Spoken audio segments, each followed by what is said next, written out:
ತಡೆಯಕ್ಕೆ ಆಗಿಲ್ಲ. ರೇವಣ್ಣರು ಬಂಧನ ಬಂಧನ ಬಂಧನ ವಶಕ್ಕೆ ವಶಕ್ಕೆ ವಶಕ್ಕೆ ವಶಕ್ಕೆ ಅದು ಬರಲ್ಲ ಬಿಡ್ರಿ.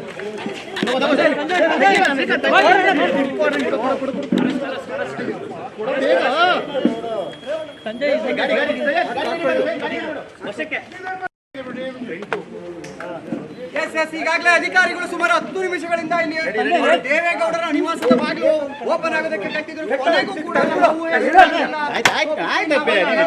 ನಾನು ರೆಡಿ ಇರ್ಬೇಕು.